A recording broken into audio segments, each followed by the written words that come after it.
Sorry. Hello, Isaac. Hello, Rabbi. So good to see you. Good to see you amongst this pandemic. Okay. Well, I think it's fair to say we can see the light at the end of the tunnel. Because we're halfway through Matthew? Well, I think you've set a good foundation for it. Blessed are the meek, the merciful, the kind, the pure in heart, and then to be the salt of the earth, the light of the world. And now it's time to shine and take this on and take this to the next level. Okay, Isaac, I think we're going to do one verse today, so let's get started.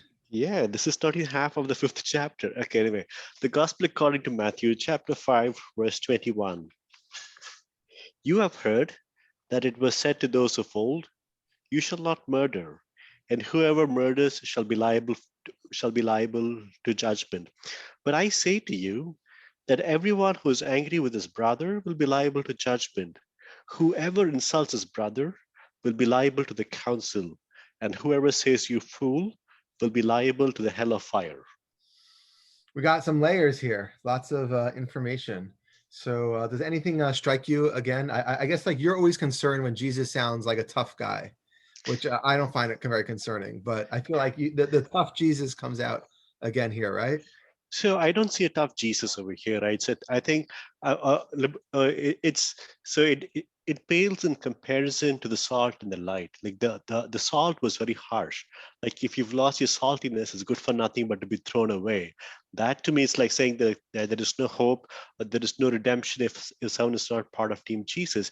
You fool, you will be liable to the hell of fire. Yeah, this one is much more nuanced. Whereas in say, if you're angry, it's more defined, right? You fool. I mean, like if someone were to call somebody you fool, or will be liable to hell of fire. So I feel like at least this, right? It's more defined versus you're the salt of the earth. If the salt loses saltiness, it's good for nothing. That is vague. It kind of leaves one without, like, what does it mean to be the salt? What does it mean to lose one's saltiness? At least here I can see some form of if then. If you do this, then that. I mean, it's worse, but it's kind of like the salt of the earth, but it's more defined. It has boundaries, so you can at least kind of grapple around, wrap my head around it. Yeah, 100%. There's definitely nuance here, like you're saying. And if anything, the nuance is hard to understand because we keep framing a lot of Matthew, or at least Jesus's mission or his preachings around supererogation, going beyond the letter of the law. And when you go beyond the letter of the law, you don't really need to define yourself as much. How much should you give? More than you regularly give. How good should you be? More than you regularly be. But when we get to this verse, we see these gradations, which really makes it hard to understand what he's trying to get across. He says, you're liable to judgment. So it almost sounds like, A, this is what will happen. And if you do B, then if you insult, you'll be liable to counsel. And if you do C, you'll be liable to hell of fire. It literally sounds he's setting up a physical judicial system and a metaphysical punishment system. Like if I was going to read this as a verse from the 5 books of Moses, I would look for constructs of what this is referring to. And it's unclear if in the New Testament, should we look for constructs of when Jesus says you'll be liable to judgment. Let's pretend Isaac is judge and jury and God right now. Isaac, I am liable for judgment. What does that mean? I sinned. I went and knocked someone. I got no. I didn't cut off. I didn't kill. I actually got angry, and it was the unjustified kind of anger, the kind of anger that Jesus is talking about. What kind of judgment should I expect? See, now I would question that question. Oh, good job. The discussion we had before we started, where Jesus wasn't trying. He worked within historical Judaism, or within Judaism as in his time.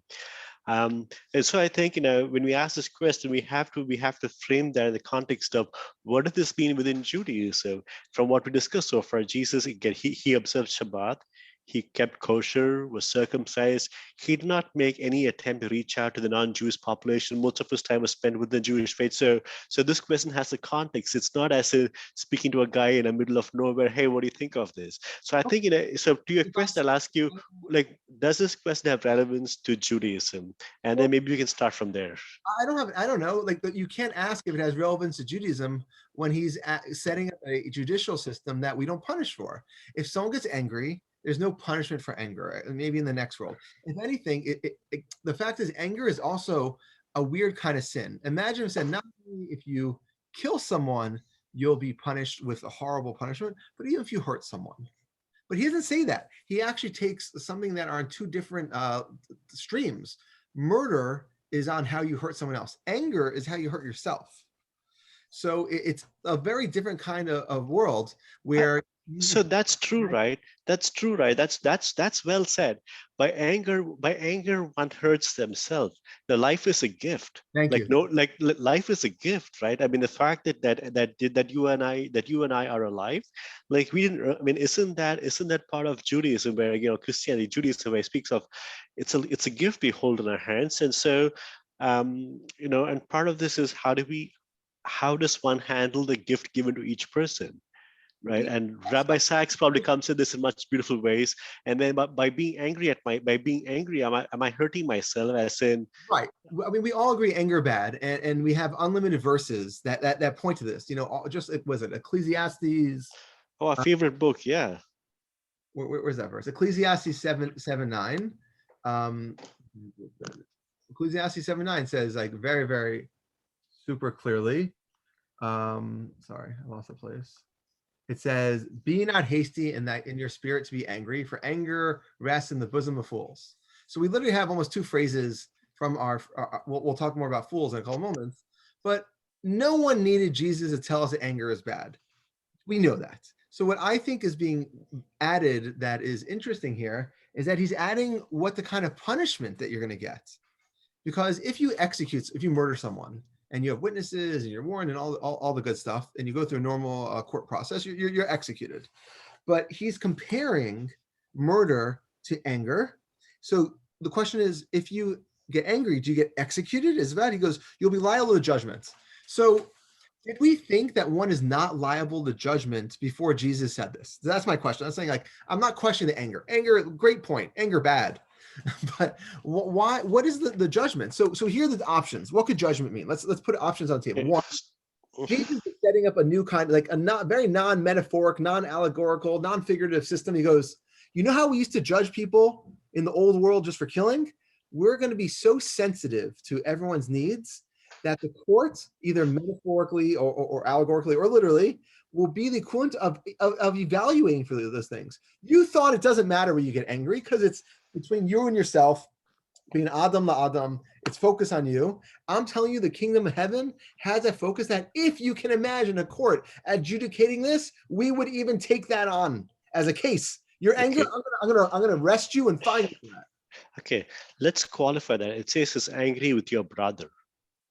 So does that? So my question is that does that have significance? As in, is he qualifying anger in a certain context, or is it just that this with your brother doesn't matter? It's just anger in general. A lot of people who, like, some people write, my book over here says brother or sister, and there's a lot of people who comment on brother. I feel if you look at rabbinic writings and even biblical writings, brother, friend, citizen is just a term for another person. So while if you want to make an idea out of this, my ears are open. I saw this as a meaningless thing. Like, if you get angry at someone, most people don't get angry at themselves. When they get angry at themselves, like, thank God they do that. I thought this is just the way you write. You express anger towards someone. It's a open anger. But again, like, a lot of people argue with me on that point, but I don't think it's a meaningful point. I think the most meaningful thing that he's adding is not that you get angry, but that you're liable to judgment. Liable to judgment. People think that one was not liable to judgment before that, and that's a possibility. You could argue that before Jesus came along, if you got angry, that was between you and the world. Even though we saw that Ecclesiastes says it's forbidden, even though we saw Serach says it's forbidden, even though every rabbi who ever spoke from a pulpit and every preacher always said anger is bad, be loving to your kids, your wife, your friends, your family. Nonetheless, no one really believed you get judged for that. It's nice. Yeah, it's One nice. possibility. And while I don't think Jesus imagines the kingdom of heaven setting up a court to adjudicate these cases, one can imagine that. So that's how I kind of see this. It's one level of we take it seriously now because anyone who has the beer goggles on of the kingdom of heaven really knows that this is an important thing. Yeah. Well, thank you for that. My question is, in our discussion last week, you mentioned Maimonides does not make any distinction between good or like according to Maimonides, anger doesn't exist, or The there is no. golden mean doesn't apply to anger or envy in my mind. So Yeah. it's always So be angry. so what Jesus is saying here would have gone against the grain of Maimonides' teaching, right, of his writings. 1,000 years later, yes. Okay, was Maimonides before Jesus, or was he after Jesus? 11, he lived 1138 till 1204. Oh, so he's after Jesus. Okay. Yeah, but he was citing a verse in his Mishnah Torah, and he also cited a rabbinic teachings from this time period. If you wanted to, we can make a 4-hour learning session on how bad anger is in the first century. I have no doubt that we could do that. Again, that's what I'm saying. It's not novel, the fact that he's saying that. The two novelties of Jesus are A, you think this isn't as bad as it is, and B, that if you can imagine this court case, we would actually adjudicate that. Maybe you owe like an offering or $5 to God or whatever if you do that. Okay, so that's one level. The next level we see, people don't know if these go in order of toughness, but I think obviously you have to argue that he's giving a speech. You build, you speak in threes. It's very normal. The rule of three is very common. Okay. So you'll be liable if you insult someone, which I think is worse than getting angry. Getting angry is something you can walk away. Insult someone, we know insulting is like, there's a very famous rabbinic dictum, insulting someone is like killing them. Embarrassing them is like killing them. You should never insult people. So if you insult them, you have to go to counsel. So counsel is very unclear what it means also. We actually skipped a word, not skipped, but we didn't discuss a word when we discussed 520. When we discuss 520, it says, I tell you, unless your righteousness exceeds that of the scribes and the Pharisees. So I purposely skipped the idea of scribes because no one really knows what it refers to. There's scribes already in the 5th century BCE, and there's scribes in this century. Usually scribes more than likely applies to the people who are not the rabbinic leadership. It's the people who run the government. So I view this as counsel here. Not only would you have almost like a Pharisaic evaluation of the minimum, you would even go to the next level of the sofer, the scribes level, and the council. You'll be evaluated. You'll have like almost a public excommunication. The council is the one who could kind of put you in your place. You don't only like a judiciary will bill you $5 for getting angry, but a council will say you can't come to the supermarket anymore. So that's how I see. So one is a personal, it's just like you have a personal problem, it's a personal attack on you. The next level is a level of community outrage, which again, I can't prove any of this. That's, I think it's reasonable to say. Okay, and the third one, man, this is our metaphysics. Yeah. Gehenna comes from, just so you know, Gehenna is the word that my kids won't say the word hell. Usually they'll say the word Gehenna. This is literally the word for hell, the word that they use in the New Testament is Gehenna. The word is the word that my kids use today. It's a word that refers to a valley near outside the southern wall of Jerusalem where they did human sacrifice back in the day. And that place eventually got associated with hell, where you go down to the deep depths of the earth. But over here, that anyone who read Revelations and other books in the New Testament knows that there's no problem with talking about punishment and the afterlife and all these other Pharisaic and rabbinic ideas. So when it says here now, if you say you fool, you will be liable to the hell of fire. So this is more than a attack. I thought, again, I know we're running out of time, but I thought it'd be so interesting. If you look everywhere up, the word you fool in Hebrew is Raka. It's not a Greek word. It's an Aramaic word. It would be spelled in English like R-A-C-A or R-E-I-C-A. It means empty one. And Raka, if you Google empty one, there would be like endless articles. I told you, like some people see the root of homosexuality in the New Testament in this word. Some people see, but people don't realize, which is so interesting. Raka is a very common insult in the Talmud. And when I did for you, because I know you is what you wanted to discuss, the word you fool, I found 3 instances in the Talmud of call someone this word and in very different situations. I thought that would lend itself to understanding. And one of them is even 2 of them was by a Jew and one's by a non-Jew. So I was going to read you all 3 of them. And then I figured the goal is, Isaac, that you could tell me when Jesus says fool, he really says empty one. So fool, you should throw away the word fool and translate empty one. And this is such an important word because it's not a Greek word. It's so uncommon that the New Testament will use a colloquialism of the people in that century. Okay, so here are three cases. First one's first. Okay, the first one is in, all these are in the Babylonian Talmud. Okay, the first one is said in the name of Rabbi Yochanan, who's a 2nd century Palestinian Israel rabbi. So he pretty much says that God is going to be able to carve. There's these amazingly large stones, like pearls and jewels, that are put into the temple. And he has a student who says that is absolutely ludicrous. There's no such thing as such large stones that you could put into the gates of Jerusalem. The student, in fact, mocks him for discussing such incredible occurrences. Have we heard this idea before? Yeah. Mocks him. Mocks him for using, he says, even a smaller version of these things, I can't imagine. The bigger thing of this definitely does not exist. This, okay, so Rabbi Yochanan says to him, what are you going to do? So eventually that guy goes on a boat, and he goes and sees, while he's on the boat, I'll just read it to you in Hebrew. After a time, the student ships set sail upon the sea, and he saw ministering angels from the heavens, and they're sitting and sawing precious stones and pearls that were the size that he said was impossible. 30, what is this? This is like 50 feet by 15 feet by 30 feet. The student said to the ministering angels, he's able to speak to angels, who are these for? The angel said to them, the Holy One, blessed be he, will one day place them on the gates of Jerusalem. The student came back to Rabbi Yochanan, and he said, my master, all of a sudden, he was mocking him. Now he says, my master, continue to lecture. Now that I've seen it, I'm ready to go and listen to you. And he says, now you're fit to lecture. So just as you said, so I saw. Just like you said, these things exist. So Rabbi Yochanan said to him, Raka, empty one.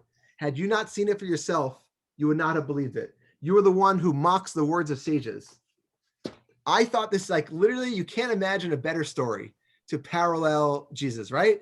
You have a situation that no one would believe.